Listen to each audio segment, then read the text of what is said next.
अस्सलाम वालेकुम। आपको प्रोग्राम हरफिराज में खुश आमदीद कहते हैं। मैं हूं जमील फारूकी और मेरे साथ हमेशा की तरह मौजूद हैं सीनियर तज्जियाकार जनाब औरिया मकबूल जान साहब।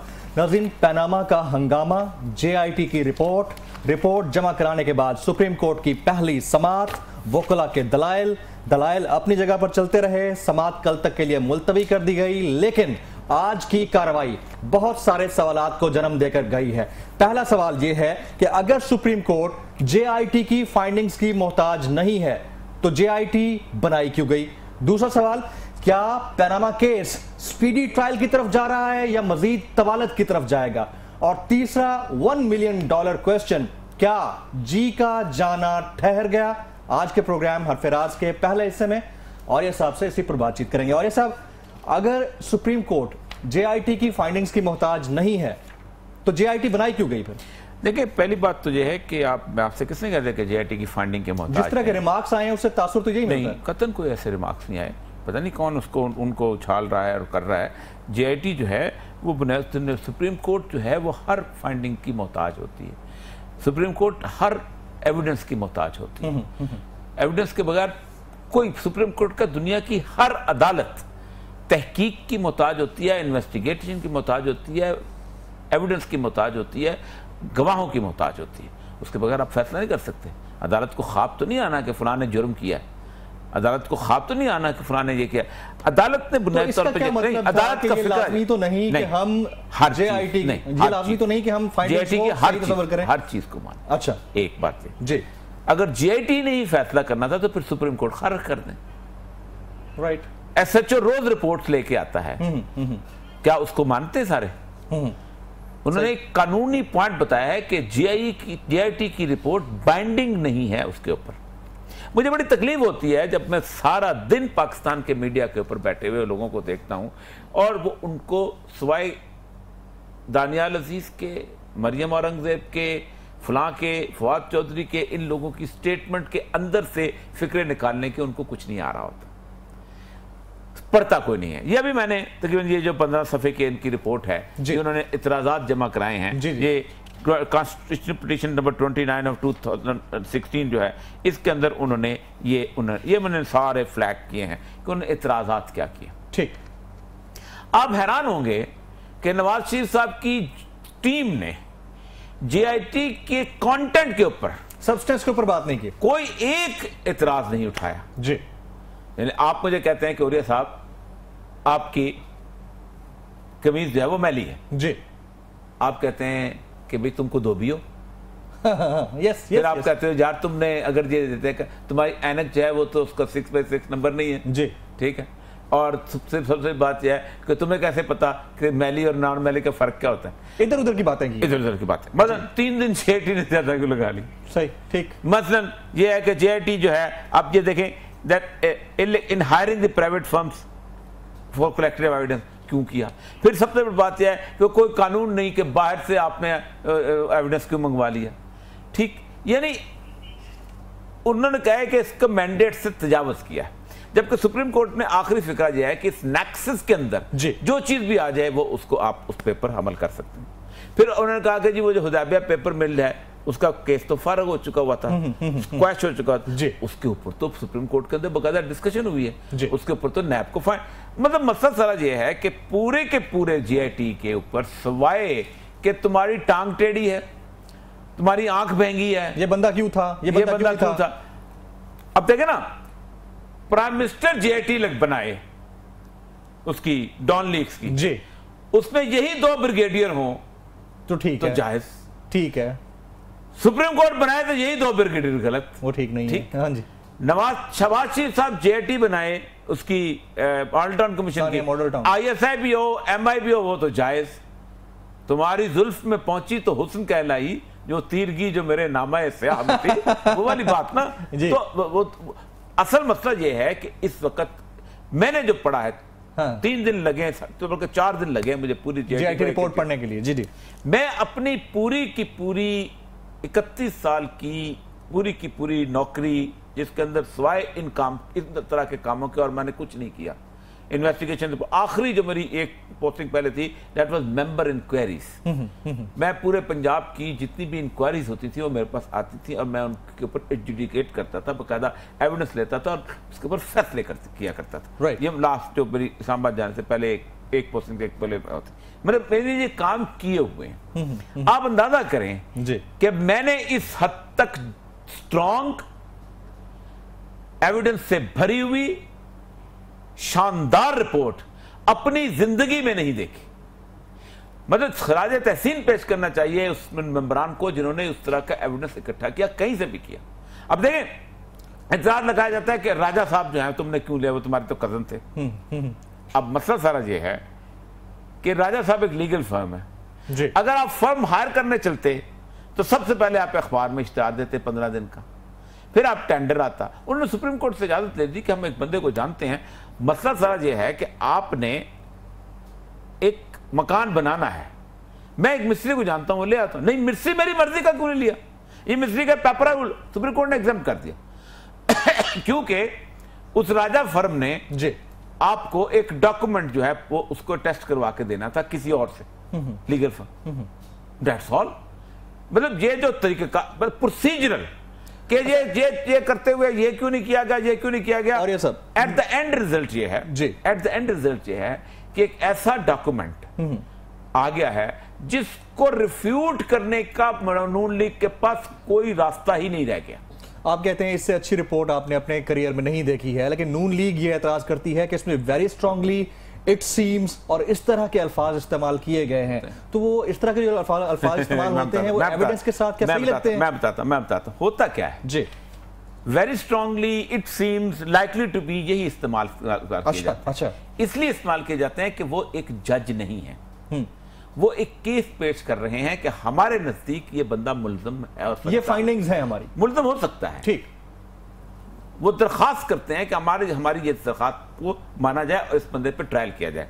अब देखें इसके अंदर उन्होंने ये क्या है कि the fair trial is a fundamental right. इसमें पी जो उन्होंने इसका, ये ट्रायल तो नहीं है सर, जेआईटी ट्रायल कहां करती है? ट्रायल तो अदालत में होता है। यस, ये वो सारे आर्गुमेंट है जाके आप नैप की उस कोर्ट में कीजिएगा। राइट। लेकिन उन्होंने बेसिकली किया ये है कि देखिए कोई भी मुजरिम मुझे बताएं पूरी दुनिया के अंदर जिसने ये कहा कि जी एसएचओ का रवैया मेरे साथ ठीक नहीं, कभी कोई नहीं मानता, कोई नहीं मानता। अच्छा, फिर एक और उन्होंने कहा कि जी वो जो डॉक्यूमेंट्स थे वो उनको दिखाए नहीं गए और उनको उससे सवाल पूछा गया। मतलब मैं आपसे कहूं कि अपना फारूकी साहब आपकी 3 अकाउंट्स हैं जी जी, ठीक है, और वो अकाउंट की कापियां मैंने ले रही हूँ, आपको नहीं पता। आप कहेंगे अल्लाह की कसम मेरे पास तो कोई अकाउंट नहीं है। आपके पास तो डॉक्यूमेंट है मेरे पास, वो कहते हैं दिखाना है ना, क्यों दिखाएंगे वो, ये तो अदालत में दिखाना होता है। सही बात है। ओ भाई वो नहीं दिखा रहे, तुम तो सच बोलो। Absolutely right. जो प्राइम मिनिस्टर अपने खालू को 2.5 घंटे के बाद पहचानने के, मैं तो नहीं जानता हूं मुझे तो नहीं पता है हुसैन नवाज का। देखिए मैं आपको बताऊं, नून लीग एक बहुत बड़ी गलती कर रही है कि वो कह रही है कि वो जो वीडियो रिकॉर्डिंग है वो सामने ले आए। अब तो मतलब ये कि उसमें और फंस जाएंगे। अच्छा, चीखते क्यों थे जी कि जी वीडियो रिकॉर्डिंग जो है इसका कोई रूल नहीं है। ये बिल्कुल वैसी है कि जैसे 1920 में मौलवी कहते थे उस पर अजान देना आराम है।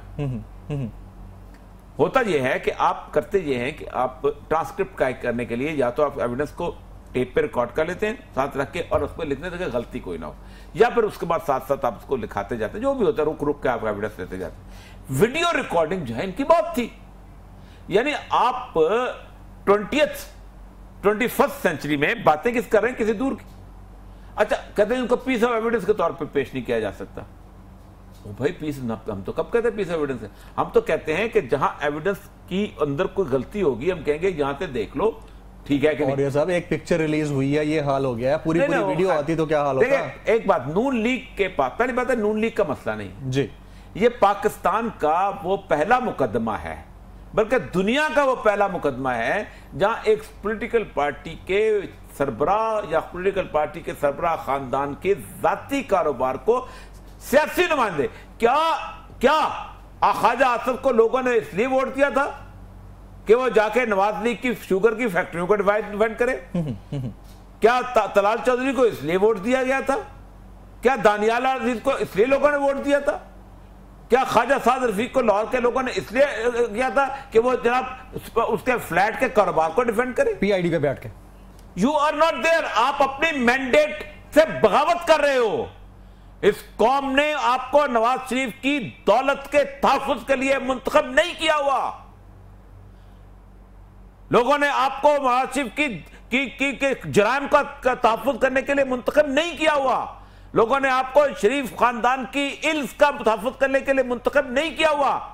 या तो फिर अपने मैंडेट में लिख देते कि मैं ख्वाजा साद रफीक, मैं ख्वाजा आसिफ, मैं हसन इकबाल अल्लाह को हाज़िर नाज़िर जानकर कहता हूं कि ऐ लोगों, अगर तुम मुझे वोट दोगे तो मैं नवाज शरीफ की रायवंड की जायदाद को, शुगर मिल को, उसके ऊपर उठने वाले हर इल्जामात का तहफ्फुज़ करूंगा।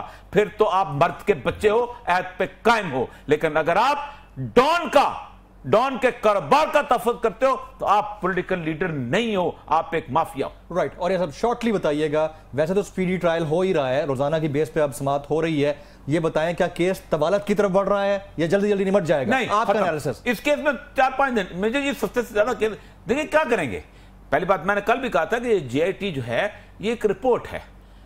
अगर इसके ऊपर सुप्रीम कोर्ट में डिस्कशन शुरू हो गई तो इसका मतलब यह है कि नवाज शरीफ की और शरीफ फैमिली जो है अपनी 2 राइट ऑफ अपील जो है वो सैक्रिफाइस कर देंगे, नो डाउट। जी जी। दूसरी बात यह है कि जीआईटी की रिपोर्ट, इन्वेस्टिगेशन रिपोर्टें अदालत में डिस्कस नहीं होती थी। अदालत कहती है कि प्राइमा फेसाई ये केस बनता है, ट्रायल कोर्ट को ले जाओ। डिस्कशन क्या होनी है?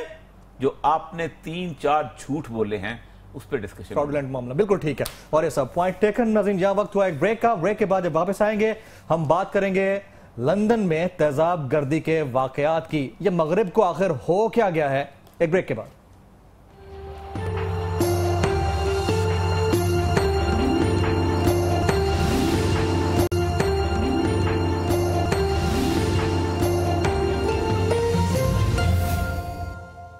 तेज़ाब एक ऐसा सयाल मादा है जो हर धाती और नामियाती जिस्म को पिघला डालता है, और अगर इस खतरनाक सयाल को किसी इंसान के जिस्म पर उंडेल दिया जाए तो वह यूं पिघलने लगता है जैसे मोम का पुतला।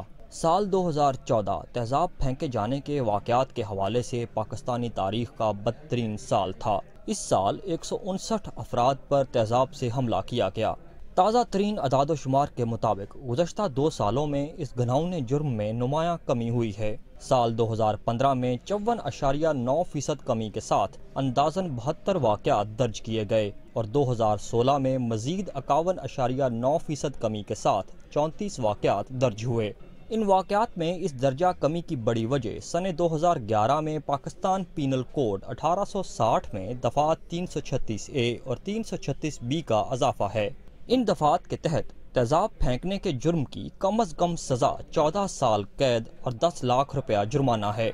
मुल्तान की अदालत ने ऐसे ही एक मुजरिम को इबरतनाक सज़ा सुनाई है। अब आइए उस मुल्क की जानिब जो सारी दुनिया को इंसानी हकूक़ का सबक पढ़ाने का दावेदार है। बरतानिया में गुज़श्ता 6.5 साल के दौरान 1500 अफराद को तेज़ाब फेंक कर जला दिया गया। बरतानिया में साल 2016 431 अफराद पर तेज़ाब फेंका गया, जबकि 2015 में यह तादाद 261 थी। बरतानवी पुलिस के मुताबिक तेज़ाब से हमला चाकू या पिस्तौल की निस्बत आसान भी है और सस्ता भी, इसलिए इन वाक़यात में तेज़ी से इजाफा हो रहा है।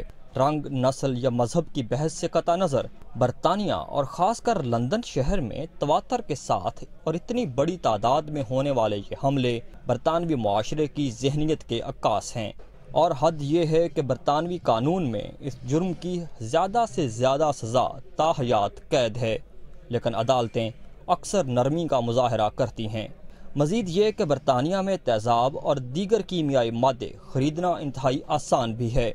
आज के हरफराज का सवाल है, क्या कोई ऐसी दस्तावेज़ी फ़िल्म तख्लीक की जाएगी जो बरतानवी मुआशरे का तेज़ाब ज़दा चेहरा दुनिया को दिखाए?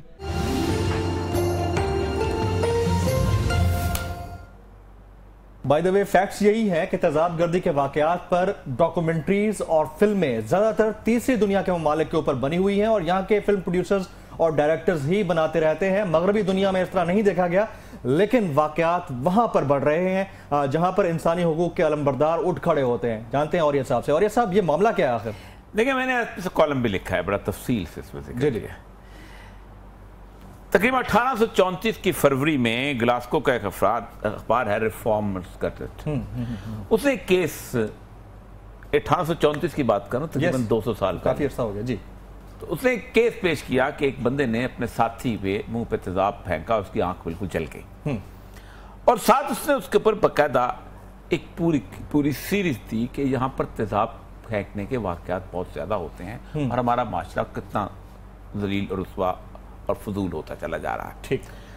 और उसमें उसने कहा कि ये सल्फ्यूरिक एसिड जो हमने इजाद कर लिया है, ये एक ऐसा वेपन लोगों के हाथ में आ गया है, H2SO4 जो है। आप केमिस्ट्री पढ़ी है? अच्छा। मैंने केमिस्ट्री पढ़ी हुई है, इसलिए मैं बोलना नहीं चाह रहा। अच्छा। एक HCl भी होता है जी, वो हाइड्रोक्लोरिक एसिड होता है। हाइड्रोजन क्लोराइड भी बोलते हैं, हाइड्रोक्लोरिक एसिड। H2SO4 गंधक का तेजाब जिसको कहते हैं, ठीक। तो ये तेजाब जो है ये फौरन जला देता है चीजों। तो उसका तो इजाद तो हमने की, तो उसके बाद उन्होंने एक शख्स का नाम होग कैनेडी नाम था कि जिसको उन्होंने गिरफ्तार किया, और उसने कहा कि उसने कहा कि इस बंदे का हाथ काट देना चाहिए। अच्छा। ये सजा सजेस्ट हुई। राइट। आज पूरा यूरोप कहता है कि ये बड़ी मुसलमानों की हाथ काटने की कतईयत की सजा है, कितनी बुरी सजा है। लेकिन मसला सारा ये है कि रिसेंट टाइम में शर्मीन अबाद साहबा जो हैं, पाकिस्तान के बारे में एक डॉक्यूमेंट्री बनाती है, ऑस्कर के अंदर उसकी डॉक्यूमेंट्री का वावेला होता है, और पाकिस्तान को पूरी दुनिया में जलील किया जाता है। बिल्कुल। 2011 से लेके अब तक 6.5 सालों के अंदर 1500 लोगों के चेहरों पे तेजाब फेंका गया।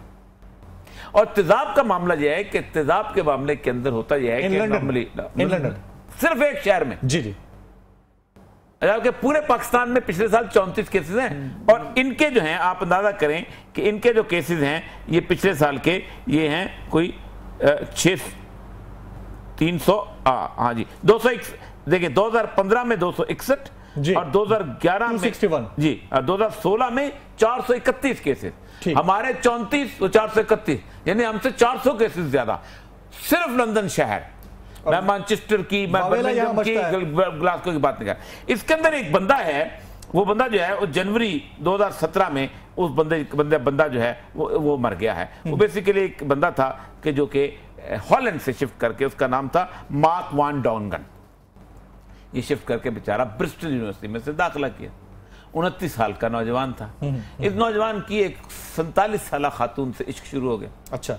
वो खातून जो थी उन्होंने आखिर एक दिन कुछ पता नहीं क्या हुआ, गुस्से में आई और उन्होंने इसके ऊपर तेजाब उंडेल दिया। अच्छा। बंदे के ये बंदा वहां पर इलाज में रहा। इसकी एक टांग, एक आंख और ये गर्दन पे ऐसा लगा था कि पैरालाइज हो गया था। अच्छा। उसके वालिदैन वहां आए, आके उसको इलाज करते रहे, फिर दूर था तो उसको बेल्जियम के एक हॉस्पिटल में उन्होंने दाखिला कर दिया। ठीक। 6.5 महीने वहां रहा। ये तेजाब के साथ मरने की पहली डेथ है। 1834 अभी। अच्छा। 20-25 दिन पहले वो मरा है। जो वाकया अभी हुआ है। ठीक। 14 तारीख को ये आज क्या तारीख है? 90 मिनट के अंदर 5 लोगों के चेहरे पे तेजाब फेंका गया। बिल्कुल। और सबसे बड़ी बात है कि जो पकड़े गए हैं 16-17 साल के नौजवान लड़के हैं जो उन्हीं की यूनिवर्सिटियों में, उन्हीं के कॉलेजेस में वही सेकुलर एजुकेशन हासिल करते हैं। और सेकुलर एजुकेशन के ना कोई मजहब का मसला इसमें शामिल है, ना कोई एथनिसिटी का मसला इसमें शामिल है, सारे के सारे। अब मैं देखें लंदन का जो क्राइम रेट है तेजाब फेंकने का, जी, न्यूहैम लंदन के लोग शहर जी, उसके अंदर 398 लोगों के तेजाब फेंका गया। बार्किंग एंड डेगनम, इसमें जो डेगनम का वो इलाका है इसमें खालिस गोरे रहते हैं, बार्किंग का इलाका है जिसमें थोड़ा सा आगे जाके स्ट्रीट आती है ग्रीन स्ट्रीट, उसमें थोड़े पाकिस्तानी भी रहते हैं, लेकिन इतने नहीं। उसमें 134, टावर हेलमेट में 81, बेवरिंग में 81, रेड ब्रिज में 64, बेकनी में 645, बार्नेट में 44, अच्छा उसके बाद एलिंग में 40। इस तरह तकरीबन उसने 26 इलाके बताए हैं कि किसने लंदन शहर का कोई इलाका ऐसा नहीं बचता जिसके अंदर ये 1500 लोगों के चेहरों पे तेजाब ना फेंका गया। इसके अंदर एक और बड़ा मजेदार केस है कि एक खातून जो, और ये वो लोग हैं जिन्होंने रिपोर्ट कर दिया, एक खातून ने को अस्पताल में दाखिल हुई, उसके चेहरे पे तेजाब फेंका गया था। ठीक। और उसकी मां आई तो उन्होंने कहा आप रिपोर्ट करें। उसने कहा मैं उस बंदे का नाम नहीं लेना चाहती क्योंकि मैं डरती हूं कि आप तो कुछ नहीं करेंगे वो मेरी बहन के ऊपर या मेरी मां के ऊपर तेजाब फेंक के चला जाएगा। आज तो मैं ठीक खौफ, क्यों कि तेजाब आपके किसी भी उस मामले के अंदर नहीं आता जिसमें आप कहते हैं कि आप जो गेट बनाए होते हैं उसमें नहीं पकड़ा जाता, आपके कुत्ते उसे सूंघ नहीं सकते, ठीक, आपकी ये जो है डिटेक्टर, मेटल डिटेक्टर, वो उसको नहीं देखता, लिक्विड है ना। अच्छा, फिर एक ये है कि इसको खरीदना, इसकी फरोख्त आम।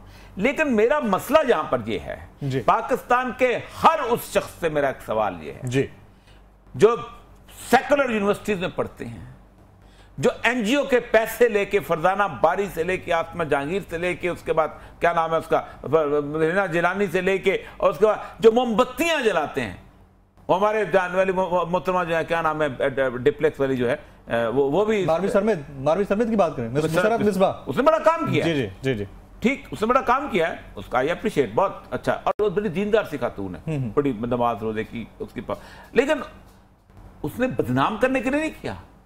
एक खातून उठती है, मेरा एक केस उठाती है पाकिस्तान का जी, ओ भाई इनको उठाओ, ये 1500 लोग, ये लंदन जो है इस वक्त तेजाब फेंकने का कैपिटल है, जिस तरह दिल्ली जो है वो रेप कैपिटल है, औरतों के साथ बलात्कार का कैपिटल है। कभी किसी ने कहा दिल्ली जो है उस काबिल नहीं है कि वहां विजिट न किया जाए, कभी किसी ने कहा दिल्ली में दरिंदे रहते हैं, कभी किसी ने कहा लंदन में दरिंदे रहते हैं, जब 1500 लोगों को 6.5 साल के अंदर उनको मुंह पे तेजाब फेंक देते हैं। नहीं कहते, जबान नहीं खुलती, इसलिए कि डीएफआईडी के पैसे उनको मिल रहे हैं, इसलिए कि नॉरेट के पैसे इनको मिल रहे हैं, इसलिए कि यूएसएड के पैसे इनको मिल रहे हैं।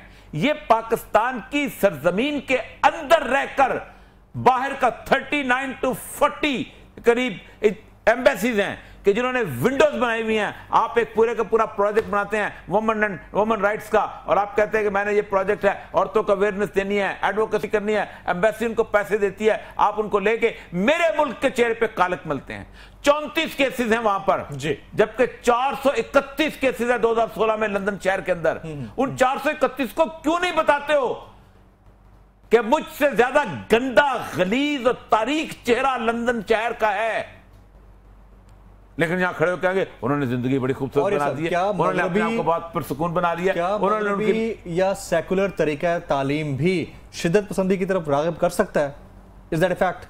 करता ही आफ्टर दिस करता ही वही है। अच्छा, उसकी वजह यह है, उसकी वजह यह है कि आप एक बड़ा, जो पहली बात है कि बेसिक साइकोलॉजी और बेसिक सोशियोलॉजी जो कहती है जी, all the ills are the ills of the urbanisation, ये बड़े शहरों के मसाइल हैं, ठीक, छोटे शहरों के मसले नहीं है जी।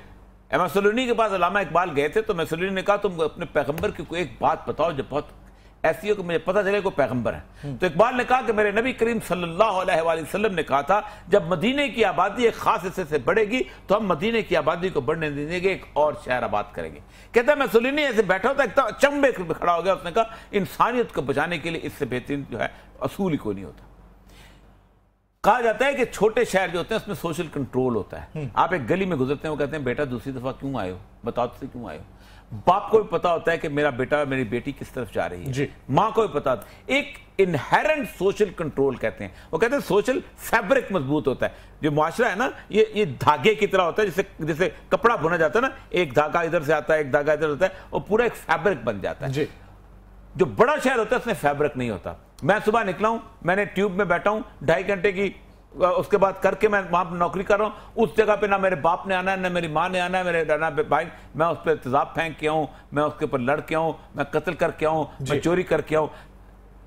आर्टिफिशियल कंट्रोल इस सेकुलर सोसाइटी का एक हिस्सा है, और सेकुलर सोसाइटी ने सबसे बड़ा काम यह किया है कि मगरब के अंदर खानदान के अदारे को तबाह किया है। ये खानदान के अदारे को तबाह करने का बुनियादी वजह है जिसकी वजह से वहां पर ये मसाइल हो रहे हैं। बिल्कुल ठीक है राजी, जब वक्त हुआ एक ब्रेक का, ब्रेक के बाद जब वापस आएंगे तो हम बात करेंगे निजी एंटरटेनमेंट टीवी को पैमरा के नोटिस और फिर अदालत के फैसले की, और यकीनी तौर पर आपकी लाइव कॉल्स के भी, एक ब्रेक के बाद।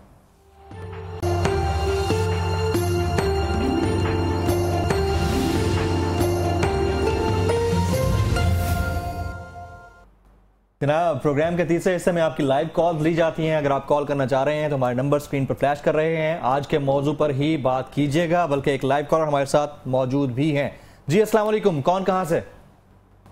अस्सलाम वालेकुम जनाब, आलमगीर बेग बात कर रहा हूँ स्वीडन से। पहले ही बात हो चुकी है आपसे। जी आलमगीर साहब, क्या कहना चाहेंगे? सवाल कीजिएगा प्लीज। जी मैं सिर्फ एक शेर पढ़ना चाहूंगा अल्लामा इकबाल का। जी जी। उसमें थोड़ी तरमीम में कर देता हूँ कि इकबाल की जगह नवाज लगा देता हूँ। मगर नवाज बड़ा उपदेशक है, मन बातों में मोह देता है, गुफ्तार का गाजी तो बना, किरदार का गाजी भूल न सका। बहुत बहुत शुक्रिया। चलिए, स्वीडन से नवाज लगा दिया इकबाल की जगह पे। बहुत शुक्रिया जनाब, स्वीडन से आप कॉल कर रहे थे, बहुत शुक्रिया आपका। और ये सब कॉलर्स तो हमारे साथ आ ही रहे हैं, लेकिन आज एक और अहम मामला है, वो ये है कि पैमरा कहता है कि हम बार बार निजी एंटरटेनमेंट टीवी चैनल्स को नोटिस देते हैं, लेकिन उसके बाद वो टीवी चैनल्स अदालत आलिया से रुजू कर लेते हैं और बाद में वो मुतनाज़ा कंटेंट चलता रहता है। तो ये तौजीह क्या पैमरा की दुरुस्त है? नोटिस प्रेस रिलीज दिया है कि एक निजी चैनल जो है जो कि इंडियन ड्रामे और टर्किश ड्रामे उसको इंडियन कंटेंट है, ड्रामे दिखा जी जी जी जी। तो हाँ, तो वो जो मन है वो चला रहा था। अब मसला ये है कि आपने हाईकोर्ट से पहले आप उसको बैन करते हैं, गवर्नमेंट का ऑर्डर है बैन करने का।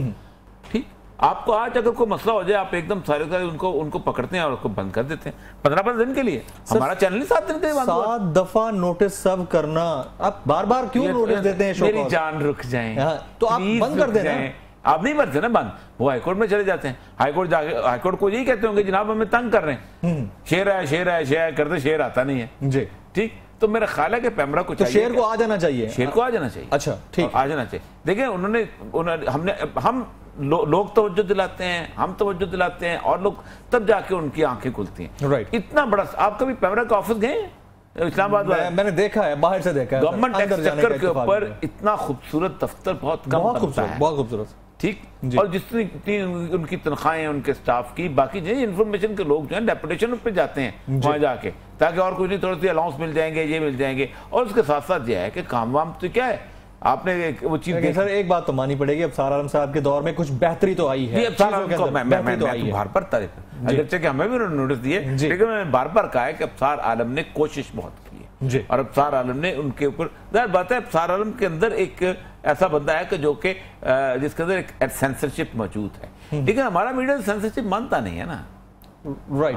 क्या ये कोई प्रेशर है कि 7 दफा नोटिस जारी किया जाता है? 7 दफा नोटिस जारी करना कौन सी बात है? हमें कितने बार नोटिस मिला? एक दफा, एक ही दफा, और उसके बाद हमें जाना पड़ा था। हमें जाना पड़ा था, गए थे, याद है, हम इकट्ठे गए थे, बिल्कुल गए थे। उसके बाद फिर पैमरा गायब हो गया।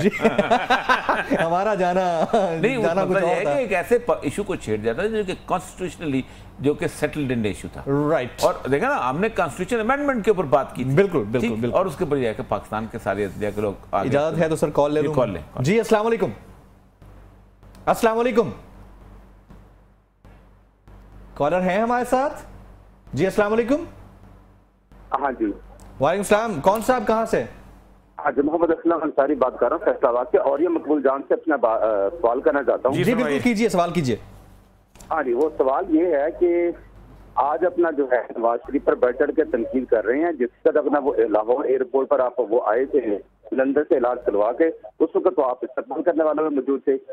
क्या कह रहे हैं? कहते जिस वक्त वो लंदन से वापस आए थे या जद्दा से वापस आए थे, कुछ इस तरह कह रहे हैं, तो आप इस्तकबाल करने वालों में से थे। आज उस पर आप मैं तो इस्तकबाल करने, मैं तो भाई कोयटा में बैठा हुआ था। जवाब दे देना सर। मैं तो कोयटा में बैठा हुआ था, मुझे इस्तकबाल करने वाले तो उनके अपने पार्टी के लीडर नहीं थे।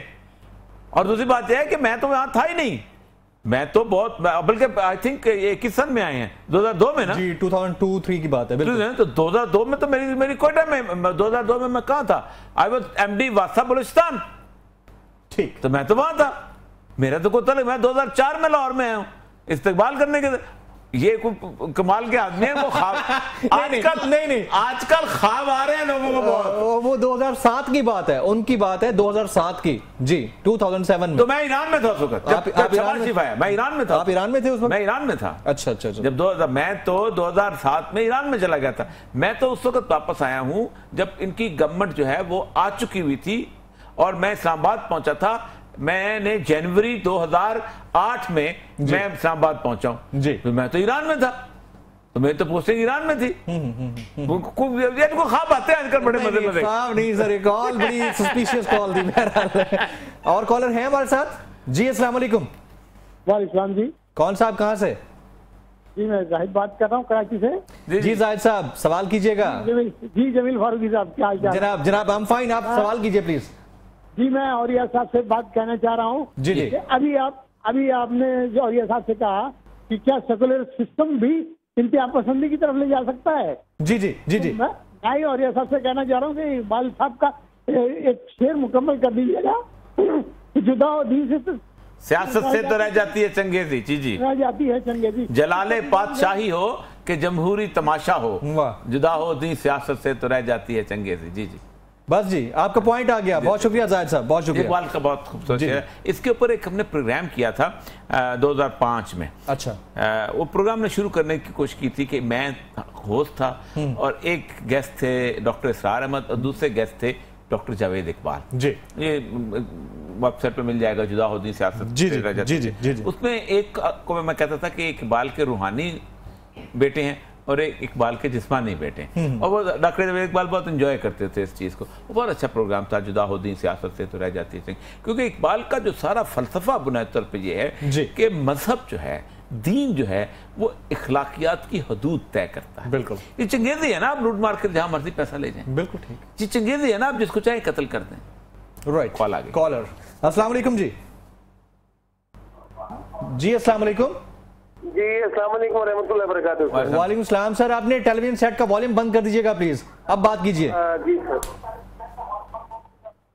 सर मैं बात कुरैशी बोल रहा हूँ डीजी खान से। सर मेरा जनाब सवाल है सर, एक है तो बड़ा मासूमाना सा सवाल।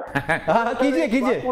जी जी जी सर, वो ये जो चल रहा है पनामा लीक्स में जो सारे जो आइटम्स चल रही हैं, जी जी, इसके बारे में हर एक के आइटम के बारे में पूछना चाह रहा हूँ कि क्या इसके 30 लाख की लूटी की रकम है, क्या हमारे मुल्क में वापस आ सकती है, जो कि हमारा मुल्क खुशहाल हो सकता है? ठीक है, आपका पॉइंट है। क्या लूटी हुई रकम वापस आ सकती है, हमारा मुल्क खुशहाल हो सकता है? और ये सब देखिए आनी तो चाहिए, आनी चाहिए दुनिया पूरी में। लेकिन इसका एक बहुत बड़ा इशू, इसके साथ पनामा लीक के इंटरनेशनल इशू पे बात करेंगे। जी। असल में पनामा लीक्स जो है ना, ये इसके ऊपर बड़ी इन्वेस्टमेंट है वेस्ट की, जॉर्ज सोरोस वगैरह और तफसील से।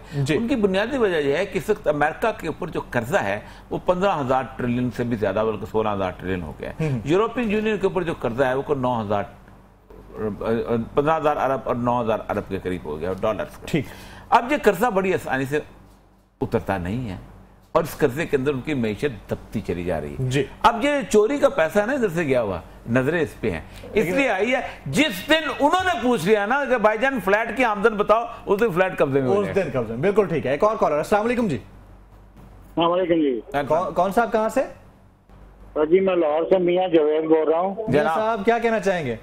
मैं सिर्फ औरिया मकबूल साहब वली अल्लाह को सलाम देना चाहता हूँ बस। वालेकुम सलाम। मेरे लिए दुआ कीजिएगा। मैं कोई वली अल्लाह नहीं, मैं एक इंतहाई गुनाहगार इंसान हूँ, इंतहाई आजिज गुनाहगार इंसान हूँ। जी चलें जी, एक और कॉलर को शामिल करते हैं। अस्सलाम वालेकुम जी। अस्सलाम वालेकुम जी सर, मुझे औरिया मकबूल साहब से बात करनी थी। जी बिल्कुल, आप बात कीजिए बेटा, बात कीजिए। कौन कहाँ से? जी वालेकुम सलाम। सर पहले तो मैं आपको जो है वो बहुत ज़्यादा आपके लिए बेस्ट विशेस, और मैंने आपसे दूसरा सवाल ये करना था कि इमरान खान को जो लोग इतना डिफेंड कर रहे हैं, या फिर मैं किसी सियासी पार्टी से ताल्लुक़ नहीं रखती, लेकिन वैसे एक सवाल पूछना चाह रही हूँ कि जो लोग इमरान खान को इतना डिफेंड कर रहे हैं कि इमरान खान बहुत अच्छा कर रहा है या ये, तो मेरा ये सवाल है कि इमरान खान इंसान को नीयत देखनी चाहिए ना, कि उसकी नीयत क्या है। पहले तो ये देखिए कि उसने जैसे पहले धरनों में किया कि नवाज शरीफ के खिलाफ जो है वो पहले कहा कि वही धांधली हुई है, धांधली की जो है उसकी तहकीकात करवाई जाए। अब जो है वो एक दूसरे उससे आना चाह रहा है। तो सर मेरा ये सवाल है कि अगर उसकी नीयत इतनी ही ठीक है तो और भी तो बहुत सारी सूरतें हो सकती थी, तो ये ही क्यों कि किसी दूसरे को इतना रुसवा कर देना या फिर उसके ऊपर। पहली बात तो ये है कि मैंने इमरान खान को डिफेंड नहीं किया, नहीं वो आपके बारे में क्या भी नहीं रही, उन्होंने कोई भी जो भी कर। पहली बात देखें, हमारा मामला ये है कि बुनियादी तौर पे आपका काम ये होता है कि हुक्मरान वक्त जो कुछ कर रहा होता है ना, जी जी, उसकी गिरफ्त को पकड़ा जाए, उसको गिरफ्त किया जाए, उसको पकड़ा जाए। ठीक। इमाम अहमद बिन हंबल जब खड़े हुए थे ना, या इमाम अबू हनीफा खड़े हुए थे ना, या कोई और लोग, मैं तो उनके कदमों की पांव की धूल के खाक के बराबर भी नहीं, वो खड़े हुए थे। उन्होंने किसी आम आदमी को ये नहीं कहा था। बनी उमैया जो थी वो थी तो इमाम अबू हनीफा के खिलाफ खड़े हुए थे। बनी अब्बास जद्दोजहद कर रही थी, उन्होंने ये नहीं कहा। हालांकि लोग कहते थे बनी अब्बास का साथ निकलता है, उन्होंने कहा नहीं, ये जो हुक्मरान है, मेरी ड्यूटी अल्लाह तबारक व तआला ने ये लगाई है कि मैं इसके ऊपर उंगली उठाऊं और उसको राय रास्त पे लाऊं। फिर जब ये बात आ गई तो महबूब हनीफा उसके कैद खाने में भी चले गए। ये सुन्नत है अंबिया की कि वक्त के फिरौन के सामने खड़ा होना और उसको चैलेंज करना। ठीक, ये है बुनियादी तौर पर, ये हम रोल अदा करते हैं। इमरान खान का मसला हो या किसी का, हमारा मामला जो है मुशर्रफ था, मुशर्रफ के खिलाफ बोलते रहे, जरदारी था, जरदारी के खिलाफ बोलते रहे, नवाज शरीफ है, नवाज शरीफ, कल इमरान खान आएगा उसके खिलाफ भी बोलेंगे, गलत हरकत करेगा। बिल्कुल ठीक है। एक और कॉलर, आखिरी कॉलर है। अस्सलाम वालेकुम जी, कौन कहां से? वालेकुम, मैं अजीज बात कर रहा हूँ रजबेली से। जी जी जी, फरमाइए, क्या कहना चाहेंगे जनाब? सर, और या मकबूल जान साहब को पहले मेरी तरफ से अस्सलाम वालेकुम। आप डायरेक्ट सलाम कह दीजिए, वो बात सुन रहे हैं आप। जी फरमाइए। और ये साहब, आपको काफी अर्से से मैं सुन रहा हूँ, कम से कम 20-22 साल से आपको मैं सुन रहा हूँ, पढ़ रहा हूँ आपको। जज़ाकल्लाह। तो मैं आपको स्पेशली सलाम करना चाहता हूँ। मेहरबानी। और दूसरा जो है ना, ये जो ईरान के मतलब हमारे खदशात हैं जो पाकिस्तान में वो कर रहा है ईरान, ये आपका मीडिया समेत कोई भी चैनल नहीं दिखा रहा है जो शाम में ईरान कर रहा है, जो पाकिस्तान में वो मतलब ऐसा है। बिल्कुल ठीक है, बहुत शुक्रिया, बहुत शुक्रिया। हमने तो बहुत कुछ बताया है जी। हम तो शाम गए भी थे, वहां से जाके बताया था, हमने बहुत कुछ सुना भी है। राइट, प्रोग्राम का वक्त खत्म हुआ। फीडबैक देना चाहें तो फेसबुक और ट्विटर पे हमें ज्वाइन कर सकते हैं। जमील फारूकी और औरिया मकबूल जान को आज के शो से इजाज़त दीजिएगा।